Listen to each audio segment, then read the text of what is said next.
Hello, আমার ছোট্ট ছোট্ট প্রিয় ছাত্রছাত্রীরা সকলে কেমন আছো? আশা করি ভালো আছো। এবং শারদীয়ার ঘন্টা বেজে গেছে। জানো যে আমাদের সামনেই দুর্গাপূজা চলে এসেছে, বাঙালির সর্বশ্রেষ্ঠ দুর্গোৎসব। সেই উৎসবেরও প্রণাম ও শুভেচ্ছা, ভালোবাসা জানাই, বড়দেরকে আমার নমস্কার জানাই। তো বন্ধু বা আমার যারা স্টুডেন্ট রয়েছে, ছাত্রছাত্রী, আমার সাবস্ক্রাইবার নন সাবস্ক্রাইবার যারা রয়েছে, তাদেরকেও বলবো, যদি ভিডিওটা ভালো লেগে থাকে অবশ্যই তোমরা কিন্তু ভিডিওটিকে লাইক করবে এবং বন্ধুদের মধ্যে শেয়ার করে দেবে। বন্ধুদেরও এই ভিডিওটা কাজে আসতে পারে। এবং আজকের ভিডিওটা এক নতুন ধরনের ভিডিও তোমাদের সামনে আমি উপস্থাপন করতে চলেছি, তাই কখনো ভিডিওটা স্কিপ করবে না। এবং সেই সঙ্গে আমার যে চ্যানেল আর্টস উইথ বিডি চ্যানেলে সকলকে স্বাগত। তো বন্ধু, আজকে আমি নিয়ে এসেছি দশম শ্রেণীর বাংলা যে টেক্সট বই তোমাদের পাঠ্য মাধ্যমিকের জন্য। সেখানে তোমাদের যে কবিতা রয়েছে, দেখো আমি আগে ভাগই বোর্ডে একটা লিখে রেখেছি কবিতা অসুখী একজন, যে তোমাদের একটা টেক্সট বইয়ের মধ্যে এটা যে পড়া রয়েছে সেটা তোমাদের আজকে পাঠ্য বিষয়। তো এই অসুখী একজন যে কবিতাটা, সেই কবিতাটা নিয়েই মূলত আজকে একটা ছোট্ট আলোচনার মধ্যে কবিতার মূল ভাব কি, মূল ভাবটা যদি আমরা বুঝতে পারি তাহলে কিন্তু আমরা যে কোনো প্রশ্নের উত্তর লিখতে পারবো। তাই মূল ভাবটা কিন্তু আমাদের ভালোভাবে করতে হবে। অর্থাৎ আরও ভালো করে বলতে গেলে, আমরা যদি কবিতার সার মর্ম বা সার সংক্ষেপটা যদি ভালো করে আমরা বুঝতে পারি, তাহলে কিন্তু যে কোনো প্রশ্নের দিক না কেন আমরা ওই সার সংক্ষেপ ধরে কিন্তু আমরা অ্যান্সার করতে পারবো। তাই আজকে সঙ্গে থেকেও প্রথম থেকে লাস্ট পর্যন্ত ভিডিওটা তোমাদের উপকারী আসবে আশা রাখি। চলো শুরু করা যাক। দেখো, অসুখী একজন, তোমাদের যে কবিতা রয়েছে এখান থেকে তোমাদের 1, 3 এবং 5-এর প্রশ্ন আসতে পারে।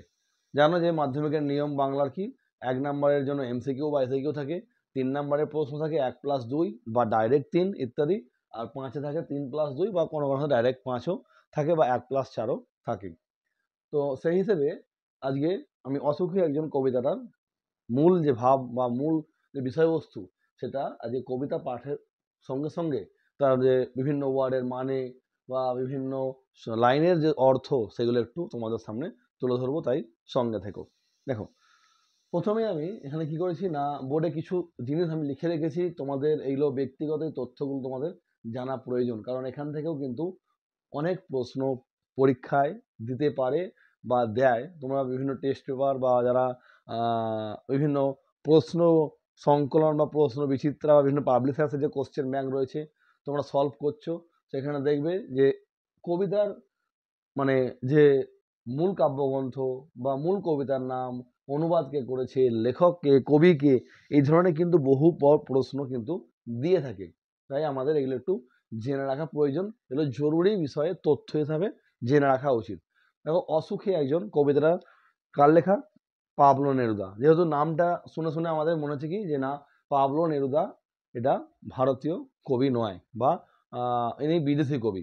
তো সেই হিসেবে আমাদের যে কবিতাটা রয়েছে, সেই কবিতার যদি আমরা লাস্ট যে পাতাটা মানে পেজ নাম্বার 18 তোমরা যদি যাও, সেখানে গিয়ে দেখবে, দেখো তোমাদের নিচে পাবলো নেরুদা সম্পর্কে একটা বিস্তারিত ছোট করে একটা ইতিহাস দেওয়া রয়েছে তার সম্পর্কে। না, ওখানে কি দেওয়া রয়েছে? তার জন্ম 1904 সালে, মৃত্যু 1973 সালে। ইনি কে? ইনি একজন বিখ্যাত চিলিয়ান কবি এবং সঙ্গে তিনি ছিলেন কূটনীতিবিদ, রাজনীতিবিদ, এবং ইনি এক সময়ে কিন্তু সেনাতেও কিছু সময় কাজ করেছেন, সৈন্যবাহিনীতে। এবং অবশ্যই দেখবে সেকেন্ড লাইনে দিয়েছে প্রকৃত নাম, মানে তার পুরো নাম কি বা আসল নাম কি। আসল নাম তোমাদের বইয়েও দেওয়া রয়েছে, আমি এখানে একটু লিখেও দিয়েছি। দেখো, নেপতালি রিকার্দো রেইস বাসোয়ালতো। আবার রিপিট করছি, নেপতালি রিকার্দো রেইস বাসোয়ালতো। তোমরা একটু তোমাদের টেক্সট বইয়ে যে 18 নম্বর পেজ আছে, সেই 18 নম্বর পেজটা একটু খুলে ওখানে যে কবি সম্পর্কে যে বিস্তারিত তথ্য দেওয়া রয়েছে সেটা একটু ভালো করে দেখে নিও না। মানে বানানগুলো যেহেতু এতখানি একটা নাম, নেপতালি রিকার্দো রেইস বাসোয়ালতো, এই যে নামটা, এই নামটা অনেকখানি নাম, তাই তার উচ্চারণগুলো এবং তার যে বানানটা কি হতে পারে। জানো যে বাংলায় বা সাহিত্যে বানান ভুল করা একটা মহাপাপ বলে গণ্য করা হয়। যদিও কিন্তু আমাদের মাধ্যমিক বোর্ডে সেরকম বানান ভুলের নম্বর না কাটার নির্দেশ দেওয়া রয়েছে। তো তাও সেহেতু তাও বলবো যে তোমরা একটু কিন্তু বানানটা লক্ষ্য রেখো। নেক্সট লিখেছি, যেহেতু চিলিয়ান কবি, এটা চিলি ভাষায় লেখা কবিতাটা, অরিজিনাল কবিতাটা, তো অরিজিনাল কবিতার নাম আমার জানতে হবে। অরিজিনাল কবিতার নাম জানতে গেলে আমাকে কী করতে হবে দেখো লেখা আছে অরিজিনাল কবিতার নাম, মানে মূল কবিতার নাম কি লেখা আছে, লা দেশ দি চারা, অর্থাৎ এলে লা, এটা যেহেতু চিলিয়ান ওয়ার্ড, লা DESDICHA এবং পাবলো নেরুদা যে কাব্যগ্রন্থের মধ্যে এই কবিতাটা অর্থাৎ লা ডে শ্রী ছাড়া কবিতাটা উনি লিখেছেন, সেটা যে কাব্যগ্রন্থ, মূল কাব্যগ্রন্থ কোনটা, মূল কাব্যগ্রন্থ হচ্ছে দেখো লেখা আছে EXTRA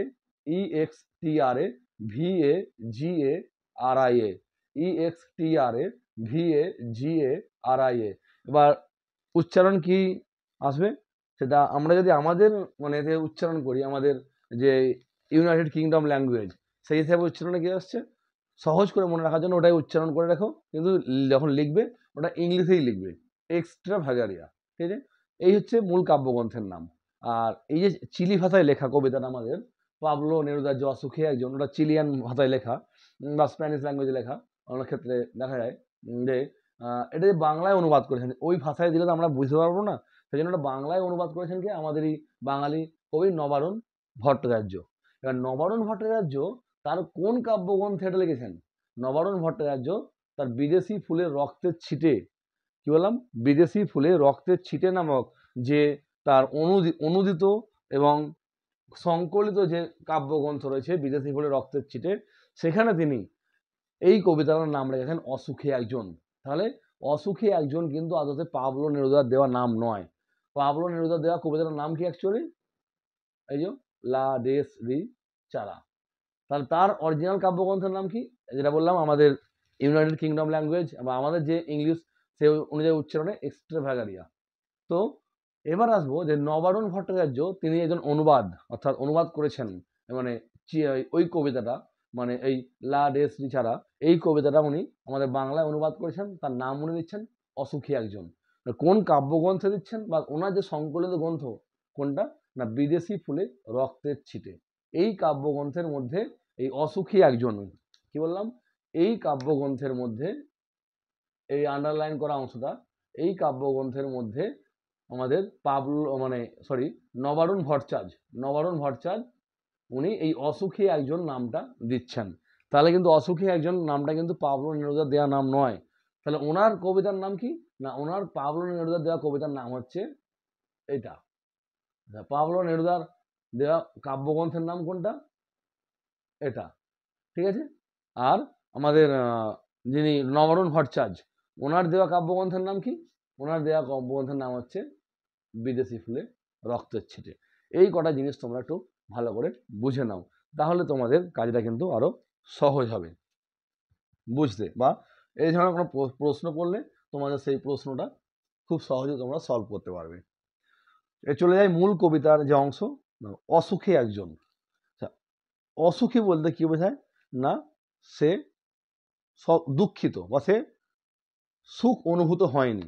একজন, এই একজনটাকে এখানে একজন কিন্তু দুটো অর্থে কবি ইউজ করেছেন, একটা হচ্ছেন ওনার দেশমাতা অর্থে, আর একটা হচ্ছে তার প্রিয়তমা অর্থে।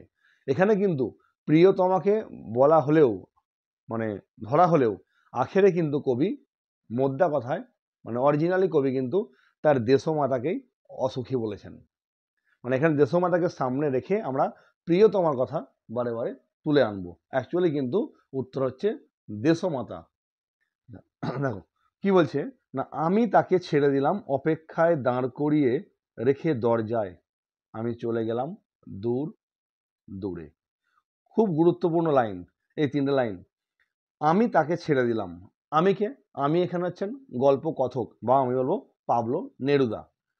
তাকে, তাকে বলতে কবি কাকে বুঝিয়েছেন, তাকে বলতে কবি বুঝিয়েছেন ওনার যে দেশমাতা বা দেশমাতৃকা, সেই দেশমাতৃকাকে বুঝিয়েছেন বা দেশমাতা রূপী প্রিয়তমাকে বুঝিয়েছেন। ছেড়ে দিলাম মানে উনি কবি মানে পাবলো নেরুদা তার দেশমাতাকে ছেড়ে রেখে উনি চলে আসছেন।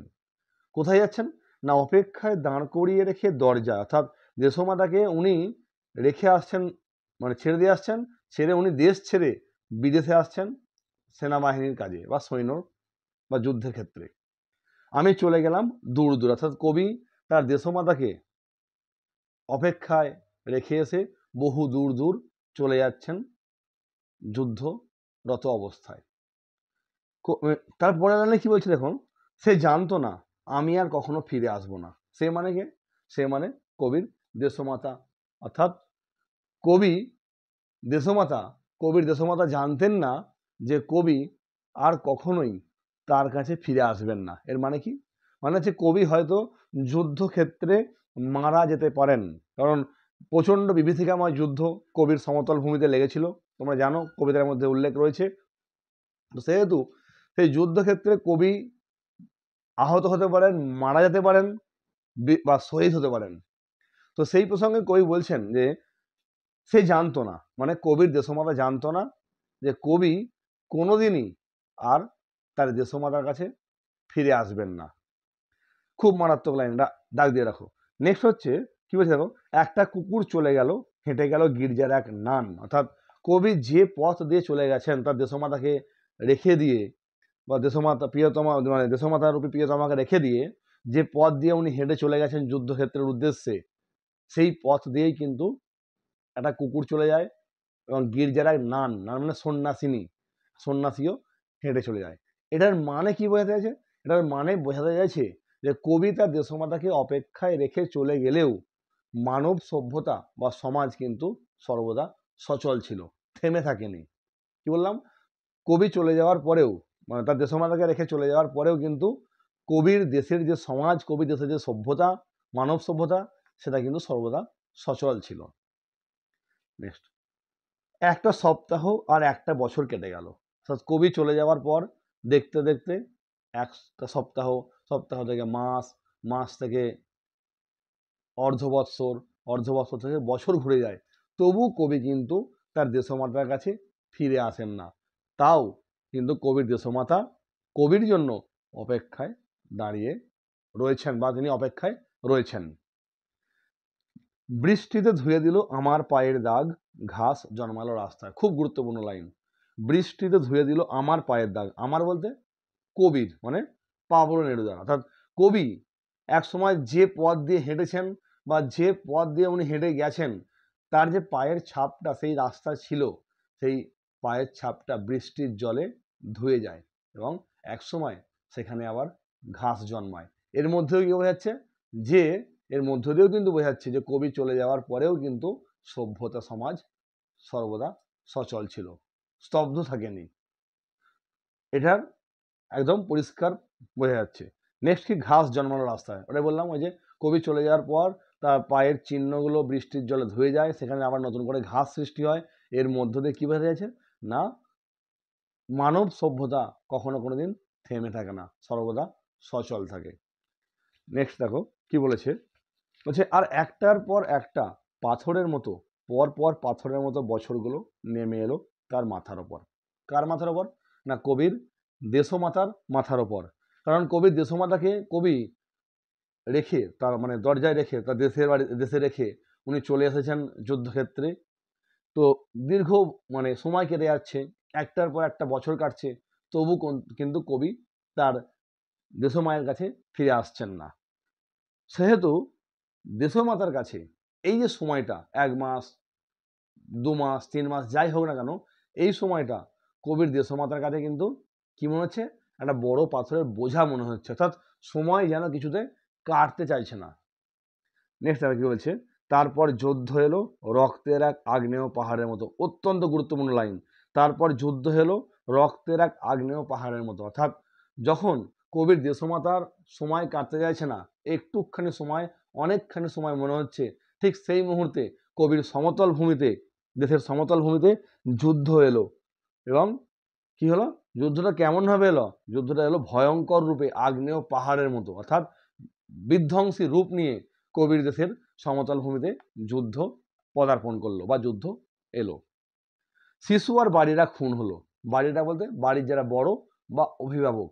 অর্থাৎ কবির দেশের সমতল ভূমিতে যে যুদ্ধ এলো ভয়ঙ্কর রূপে আগ্নেয় পাহাড়ের মতো, সেই যুদ্ধের ফলে কবির দেশের যে ছোট ছোট বাচ্চা শিশু রয়েছে, তারা তো মারা গেলই যুদ্ধের কারণে, বোমার আঘাতে, অস্ত্রের আঘাতে মারা গেলই।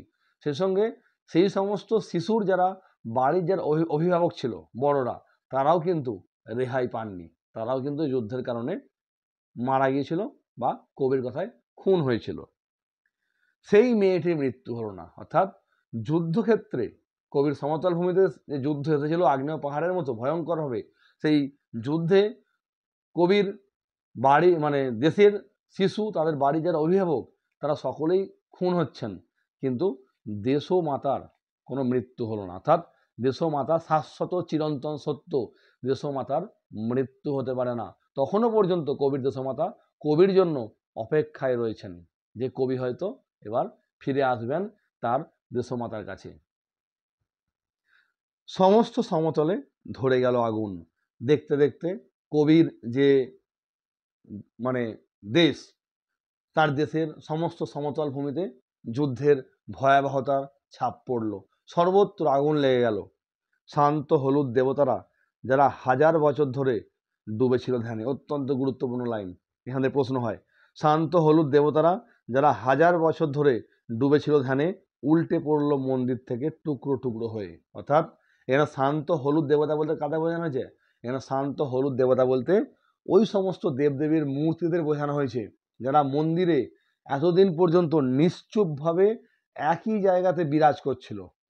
তাদের কোনো হেলদোল ছিল না, কিন্তু আজ যুদ্ধের কারণে, যুদ্ধের ভয়াবহতায় কবির দেশের সেই মন্দিরগুলো থেকে দেবতাদের মূর্তিগুলো, যেগুলোকে কবি বলেছেন শান্ত হলুদ দেবতা, সেই মূর্তিগুলো যুদ্ধের কারণে মন্দির থেকে এতদিন তারা নিশ্চুপ ছিল, তারা আজ যুদ্ধের কারণে নিজ জায়গা থেকে চ্যুত হয়েছেন। অর্থাৎ তারা নিজ জায়গা থেকে সরে গেছেন যুদ্ধের কারণে। তারা ওই জায়গা থেকে, অর্থাৎ তাদের যে স্থান মন্দিরে, সেই স্থান থেকে তারা যুদ্ধের ভয়াবহতার কারণে উল্টে পড়েছেন। এবং উল্টে পড়ে কি হয়েছে? তাদের সেই দেবদেবীর মূর্তিগুলো না একেবারে টুকরো টুকরো হয়ে গেছে দেবদেবীর মূর্তিগুলো। অর্থাৎ এখানে কি বোঝাতে যাচ্ছে?